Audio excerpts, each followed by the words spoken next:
Welcome to the worst idea of all time podcast. Hello, you. Thanks for stopping by. My name's Guy Montgomery. And I'm Tim Batt. And the worst idea ever involves us watching Grown Ups 2 once a week and talking about it. So this is the second time we've seen it. This is our second watch, episode 2. And holy shit, kill us now. No, holy shit, it gets better. I think, just right off the bat, I'm going to tell you this, Tim. I think I enjoyed it more this week than I did last week. I'm with you on that, actually. You missed stuff in the first watch. Well, this it comes is the across thing. as being a brainless. This is a movie packed front to back with gags on gags. And there's a lot of slow burning jokes, a lot of thinkers, which you won't necessarily get on the first watch. That's true. The other thing I think is that I know what's coming now. There are markers. It's like the second marathon you've ever run, and you know your body's telling you when you hit that 25k mark, that 30k mark. I would use a different analogy. The analogy I would use is it's like your second tour of war when you have to go back to Iraq, and you're like, okay, I'm aware some horrific shit is going to happen. I'm aware I'm going to lose some men along the way, and I'm going to feel things that no ordinary man should feel, but I'm prepared. Well, and the other thing in knowing what's happening and what is to come is that there are moments, genuinely there were moments when I was enjoying myself today. Yeah, same. There were moments where I entered delirium, and I laughed. Like, I laughed at gags that the scriptwriters had written to be laughed at. Should we start by going through some of those ones that really, I think both of us got caught quite off guard by how funny some of these gags were? The first part, which was like, yes please, was, I don't remember what order it happens in, but Jon Lovitz coming in. It's Lovitz, man. We do this every week because Twice. Now's the second week. We've and done you it did twice. it again. Yeah, he comes in. Let's say it with me, just real quick. Lovitz. Lovitz. There we go. Lovitz. Lovitz. Yeah. I love it when you correct me. He comes in, I can't even remember if we explained this last week, but it's just hilarious. He's this really creepy janitor, and he pretends to be a yoga instructor, and he makes all these women do these things like bend over and slap themselves on the bottom, and also jiggle, just face them and jiggle. Jon Lovitz, you might know as being he's in Friends. He's he does a cameo in Friends, which is what I think a lot of people who are around our age will know him from. He's Monica's like food reviewer who gets really stoned, and he's in The Simpsons as well. Yeah, he's in The Simpsons as the film reviewer. Yeah. In that. And he's actually, I think even in his bio I read once ages ago that like he's perpetually the reviewer. That's his character. That's his piece that he adds to any enterprise. They really wrote him a gem of a piece in this script because he's not a reviewer. He's just some weird guy who shows up twice. Once, and he's actually the only character, now I think about it, who doesn't get invited to Adam Sandler's big party, which ends the movie. That's a good point, because there's approximately 45 to 50,000 people at the party in the end, and Jon Lovitz is nowhere to be seen. Well, even if he was off camera, but you'd think he would have been causing some sort of mischief. The second thing you get to see from Jon Lovitz is... I like that you looked to me for approval. Is that how you pronounce his name? Yeah, yes, it is, Guy. I did look to you for approval, so you'll stop correcting me. They're watching a kid's ballet recital, and the ballet teacher's really attractive, and he's standing up above the lighting rig, just watching... With binoculars. It's a really untoward scene, actually, watching the instructor going, I'm having a wonderful time. His delivery of that line is like one of the greatest moments on film in the history of human cinema. No, see, and this is so what worries me, is you've lost perspective. I haven't, man. You've forgotten what a movie is. You go back and you look at that little segment of the film and you tell me I'll do it next week. You tell me that isn't the best delivered line. I'm not doing any pro bono work on this movie. I'm not going to watch it in my spare time. So that was probably the first, those are two moments that were funny. Yeah. So, but in the ballet recital, he has a couple of absolute pearlers, and I can't imagine that Adam Sandler or the other dudes who wrote this, I think there were 3 guys, thought of these lines. They must have been from Jon Lovitz. He says, I'll go out of order, but he says, you're all prostitutes when he gets found out, then promptly leaves the room. Like he just shouts that out to all the women at the yoga Do you think he was just shooting on the lot next to the movie and just swanned in and just threw out a couple of ad-libs? You're all prostitutes. Just sort of for a laugh, like there's no way they'll use this stuff. And then the editor was like, that's gold, that's pure Lovitz gold. What was the other one that he says before that when he's in the yoga room? I don't know. It was really good. There's another really good line. It's not important. You know what We'll is get it next important? week. While I think of it, yeah, because we're just going to keep adding to this list that doesn't get resolved. Did you remember what that movie was that you were talking about in episode 1 Oh, that you yes. saw and walked out of? That was... No, I didn't walk out of it. I walked home and reviewed it. It was I Love You, Beth Cooper. Did you ever see it? You probably No, didn't. but And I've it heard starred of it. Hayden Panettiere. Am I saying that correctly, Mr. Pronunciation? I think so. I believe that's correct. Yeah, no, that movie... I mean, that's probably... Pronunciation. Don't be so patronising. That movie is in the same ballpark as this movie in terms of terribleness. The other funny gags, David Spade's son.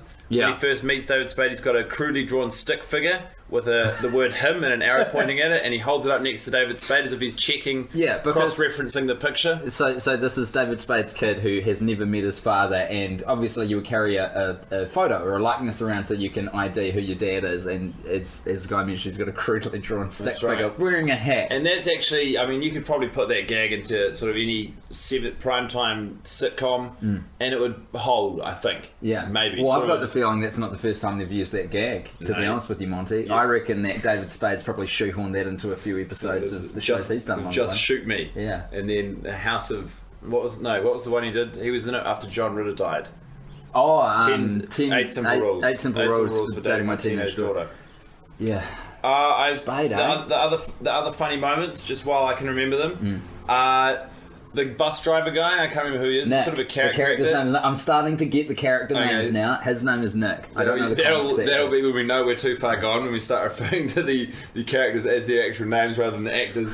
But he does a poos in a Kmart toilet, and when he's doing the poos, he yells out, "What is it? Get out of me! Get out of me!" And that's funny. And also, while we're talking about the Kmart part, there's like half an hour of the movie is set in a Kmart, Yeah, now and we there's need logos We everywhere. need to delve into this. Adam Sandler references Kmart outside of Kmart, either side of the scene. Kmart definitely bankrolled part of this There film. was absolutely promotional considerations given to the shithole that is Kmart. This film had a budget of $80 million and a Did it cast really? of approximately half of 1 million people. So someone's paying for that. Did that actually have a budget of $80 million? Yeah, and it made $230 million, I think, internationally at the box office. $230 million. Yeah. So it made its money back. But Oh, it's- and then some. yeah, but it's like with a movie like that, it's actually really hard to lose money when you have that many big name stars in it because they do all this crazy accounting and shit. It's like a drug ring, man. So, you think that this is a movie that was written to a formula? This is a movie that they're making, and it's. But it seems like they've missed. I'm no film buff, Guy Montgomery, but it seems like they've missed all the classic beats of any But particular genre. That's not important because it is important obviously in terms of making a movie, but as far as measuring success in Hollywood goes, Yeah. you make almost 3 times your budget. Surely that's a success. Yeah, but by that yardstick, wouldn't everyone just be doing porn? Selma Hayek's in this film. You know what will get her a lot of money and financially successful? Pornography would, man. No, that's too great a leap. I'm just saying, who are the people who are going out and spending their hard-earned... Obviously, we bought a copy legally see from what you're iTunes, but like, how do they know that this many people are going to see this terrible, terrible movie? Because when you pack it out with this many known commodities, Yeah, and holy fuck, the cast in this movie rivals... It is loaded. like The Ocean's Hobbit 11. and- yeah. Oh, that's true. The primary cast is huge, but also just the secondary revolving cast of characters that they just wear. There's a thing that happens in this movie where if a scene's not working, they just insert 30 more people into That's the scene. right. And you don't have to see those people again.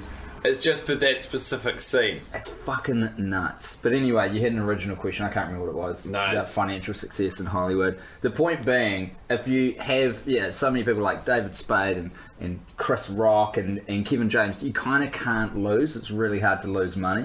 Because people will go and see it. They'll be like, I know who that is. So does this mean that we That's middle America. lose faith in humanity? That we don't have a I more already discerning have. movie-going public? I lost faith in humanity after the first watch of this film. I don't know where your head's at. I'm sort of, I don't know, I'm sort of just doing this. I just think I'm pretty much using this as a tool to become better friends with you, Tim. Okay. I just think that this is going to be an experience of joint suffering. Okay, well, let's explore that a little bit because you've picked the strangest vehicle to try and forge a relationship with me out of. That's You could have gone, hey, Tim, do you want to go play pool every Monday? Should we go and play pool and we'll get real good at pool? Or we could both buy a computer game that would be fun to play. Do you know all of these are tried and true friend-making techniques? What I'm doing is I'm trying to forge a unique relationship, a relationship built on, I don't know what. One of the worst films ever made. I guess a relationship built on the bedrock of Grown Ups 2. Out of your menu of options, why did you pick this format and specifically this film? I just picked the film because you look. I picked the film. Yeah, actually. that's right. You suggested Grown Ups though. Did I? You no, I suggested Grown Ups. I said Grown Ups too. Yeah. Both are bad options. Look, I just thought it'd be fun to do this with someone every week, and then eventually we'll go insane together. We. Does it matter? Okay. How are you going? Look, man, Don't talk about the movie just for a little bit. Let's have some reprieve. How's this guy going? How's Tim back? Yeah, I know. I want to take a step back, and it's this movie related, but I am a little worried. You mentioned this before. I feel like I may have lost a bit of perspective because there were real moments of this film where I was going, hey, you know what? This is all right. This isn't a terrible film. She's okay. Absolutely. And that makes me concerned that I've lost kind of my grip. No, just consider it. This is a safe place. When we're watching the movie and we're doing the podcast, nothing is real. So this is a place where you can feel any emotion, and that's okay because you're not of sound mind. You're not quite right. But I'm worried because from week one, and so from week one I went in unknowing and unscathed and unhurt, and I went into that experience basically tearing my hair out by the end of the film. You know, clock watching, wondering how. I stopped. You saw me do it. I stopped the movie multiple times, so the timer would come up to see how much more of the film there was to go. And this week, no stopping. This goes back to the marathon analogy. There are markers. I mean, it's like, for instance, when we were at the party at the end of the movie. Yeah. And it's before all the fraternity boys show up. Yeah, we know that. And I was saying we're near the finish line, and you said you think that, but there's actually quite a lot of stuff to go. And then I was right. I recounted it out loud, but see, we know now. We know there are certain moments when you reach that and you go, okay. Obviously, this is a problem because there's still an hour to go, but at least now I know there's only an hour to go. It's not like this never-ending, open-ended nightmare. Guy, I want to drill down into... I feel like we should move our spotlight and focus back to the film. I don't think that's necessary. I think I want to talk about the ballet recital, and I want to talk about the mood of which that was shot and just kind of how it gets presented, because it's creepy. Yeah, okay. This is a children's ballet recital. For me, the creepiest, or when I saw it today, and I was like, this is a bit wrong, is because Kevin James, pretty much the whole town shows up to this ballet recital because the ballet teacher at the school is really attractive and sort of, and I wouldn't say she's not naive in the way she advertises this. She knows it, and it's sort of an opportunity for her to flaunt her stuff before the girls get to flaunt their stuff in the recital. It's such a strange environment to apply the marketing technique of sex sells. That's right. It's very strange. Kids are very young. They're very young. And Kevin James is filming it on his little video camera. Kevin James, by the way, films a lot of garbage in this movie. Like, there's another scene where they're pretending, they make this guy pretend he's pooing ice cream. We talked about Kevin James has taken out his phone and he's filming it. Like, this is a really sort of seminal moment in his day. So he's filming at the ballet recital. And the wives, Adam Sandler and Salma Hayek are behind him, and his wife, whose name we should probably learn. Whose wife? Kevin James' wife. Yeah. He only calls her Honey. Her name never actually gets used in the movie. Do you know what? To just a brief sidestep, I was really listening out this time to see if Hiccups McGee had a name, the son of David Spade's child's mother. She doesn't. At no point do they bother naming that character. That's right. Anyway, so Kevin James is filming it, and the wives are going, oh, isn't she cute? Isn't she adorable? Referring to Adam Sandler's son. Yeah. And then Kevin James is just muttering under his breath, yeah, I'm watching her. Yeah. Yeah, I'm looking at her. And obviously he's muttering about the ballet teacher, but the wives don't know this, I'm assuming. And so they're just okay with Kevin James sitting there filming, mumbling, yeah, I'm watching her. Yes, I mean, and this is just a huge... The whole tone is weird. There's a moment where they pan across all of the dads who are like... Kevin James actually is in the crowd with the mums. Yeah. And everyone else is against the back wall because they've been driving around in a school bus all day because... And the police force escorted them to the recital while firing their guns out the window. Featuring Shaq. And I'll tell you what, that sequence is fucking funny. Yeah, you had a good... this movie, but there is something You said that. You said that at the moment. I did. This is funny. This is funny. A police car escort that is riding in front of a school bus, which is dragging an inflatable raft with a drugged-out bus driver, where the cop car is firing its guns, a la that crazy Texas dude with the gallon hat from The Simpsons, out the windows, screaming, just careening through the neighbourhood. That is funny to me. Again, I see... It is funny. It's ludicrous, it's big, and it is sort of funny, but I don't know if it's funny outside of the context of the film. There was other moments I thought were funny. The other moment I had always laugh, twice I've laughed, is when Taylor Lautner, who's in the fraternity, starts doing backflips. Yes. I talked about this last week as well, and David Spade says that guy behind you is doing backflips for some reason. And it rang true for me again that this is David Spade stepping outside of the world of the movie, breaking the fourth wall and saying, what the fuck is going on here? The other moment you were talking about is Adam Sandler. Yes. They're in the supermarket and he runs into those strangers and he goes, he wants everyone to disperse and he goes, I don't think any of these conversations are going to go anywhere. And then he turns to the camera and he winks and then he pulls the fingers and runs off screen and it just goes to the next scene. Which is amazing because you could understand the actors trying to insert cries for help in this film, but Adam Sandler wrote this. No. He did, I'm pretty sure. I'm not going to go back and watch the credits because, as you mentioned, there is no part of me that has a desire to watch this movie outside the confines of having to for this podcast. But I'm pretty sure he's one of the three dudes who wrote this thing. Fact. Wow. So, yeah. Anyway, back to the ballet recital. I really want to drill into this. So there's a pan shot of the dads at the back wall, and they're all like mouth agape looking at this ballet teacher. Who is very attractive. There's no getting past that. She's a very good-looking attractive woman. There are huge shots of her cleavage. She is crawling the ground in a very sexually submissive position. She's crawling. She gets all of the ballet students to crawl. And by the way, the dance they're doing is not ballet. It is so far from ballet. It's like some sort of lame interpretive hip-hop dancing. But she gets all of the girls to crawl from the back of the stage to the front of the stage, and she sets up in front of all of them and crawls, and it's a big shot down her cleavage. And I'm just thinking, why are you well, obviously she didn't write the script, but as the character of the ballet teacher, why are you exploiting yourself and taking the focus off the kids? And she is front and center. Like, there's something, and you could probably say this for every character in the film, there is something mentally wrong with this character, because she does, she can't let the kids be the stars of this show. She is in the middle, she is in front of all of them, she's blocking a couple of kids at one point. That's right, she is. And it's... But once again, Jon Lovitz, thank Christ he's in this movie, because my God, he saves that scene by appearing in a balcony by himself, presumably masturbating with a pair of binoculars. It's not specifically shown, but it is sort of suggested that that's the sort of behaviour he might take part in. And just that line, I'm having a wonderful time. It's so good. We're going to ignore the paedophilic undertones of his character. We're going to look past them. We're going to assume that this is a guy I don't think he's a pedophile. I think he's he's a sexual deviant is what he is. Yeah. Because he doesn't take a kid's yoga class. He takes a yoga class of... That's true. Of grown women. And he's excited to be at the ballet recital because the teacher, who is in her 30s, I would say, early 30s, who is married to Stone Cold Steve Austin, because why not? It's grown-ups too. She is very attractive and an adult. The other stuff that happens in this movie, I mean, it seems, obviously it's silly to demand that the parenting or the example of parenting shown measures up to any sort of standard of parenting.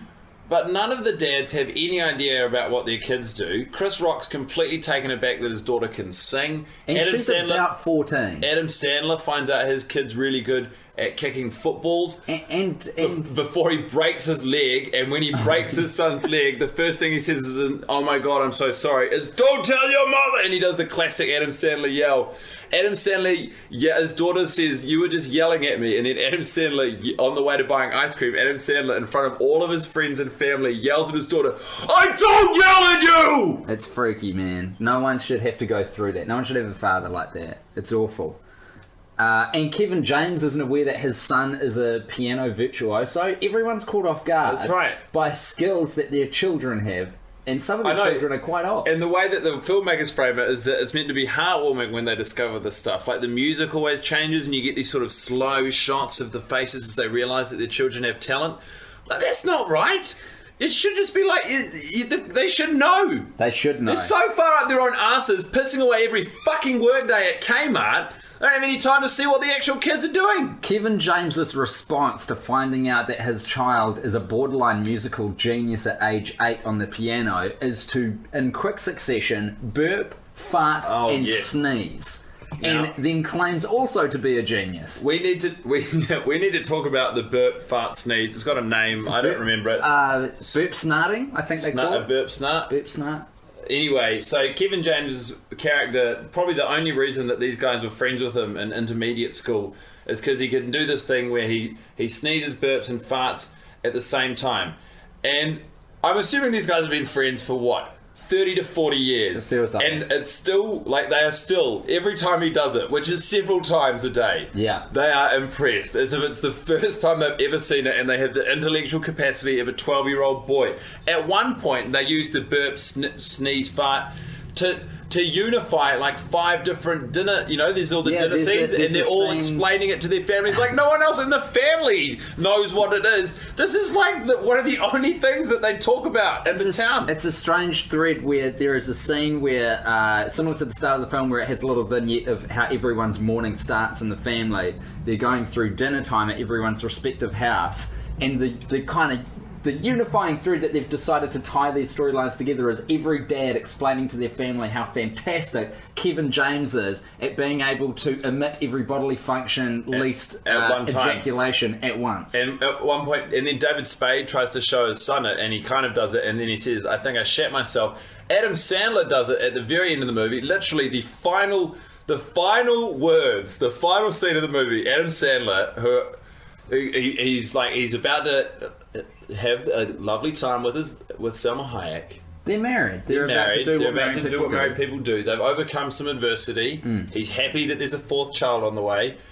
They're just about to get on the good foot and do the bad thing, and the last thing we hear is Adam Sandler doing it and celebrating. Yeah, that is a man who not only doesn't deserve a family, but perhaps doesn't deserve any kind of relationship that's long-lasting with people, like his friendships and things. He, in this movie, is the biggest piece of crap. He's such an asshole to everyone around him. He's abusive to his kids. He breaks his kid's leg. He is so unhappy at the prospect of having another child to Selma Hayek, who's obviously very emotionally invested in this. Even before you find out she's pregnant, you know that this is important to her. I think you're being a little hard on Adam. I am absolutely not. No, he's loving. There's a nice dinner table scene when he sits down and he says, "This is my favourite part of the day. I get to spend it with my 4 best friends." Because everyone fucking hates him because they don't have to hang out with him. They like spending time with him. He's the fun, goofy dad. They don't know him. Do you know why his 4 family members are his best friends? Because no one else can fucking tolerate Are you kidding me? Did you not just watch him spend 3 hours in Kmart with Kevin James, Chris Rock, and David Spade, and a whole handful of others who would wish they could get involved with the circle of friends? They're on the gravy train. They're Wake not on up, the gravy train. Montgomery. They've got jobs. David Spade helps out the go-kart track. That pays pretty good. Kevin James owns almost the greatest body shop, the car shop in town. Chris Rock is a cable guy. Actually, grossly negligent in their job. Yeah, now listen, this is something else I wanted to drill into a little bit with this episode. No one can perform their jobs, and none of their jobs are very difficult. I don't understand how the economy of this town works, because you never see Adam anyone Sandler doing went and their made job. a lot of money. It's all explained at the end of the movie. Adam Sandler...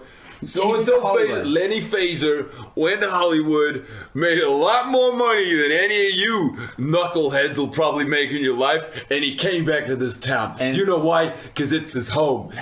This is funny because he's talking to the college kids who are probably going to go on to Silicon Valley jobs. They might be working at not these college Chase kids. Manhattan. They're made to look like boneheads. and they are boneheads. But I'm saying Adam Sandler, you're right. He does bankroll pretty much the whole town. Yeah, but also, at no point is anyone performing the task which they give to society. So, Kevin James is almost doing a job. Kevin James is at no point doing his job. We go to his workplace. When?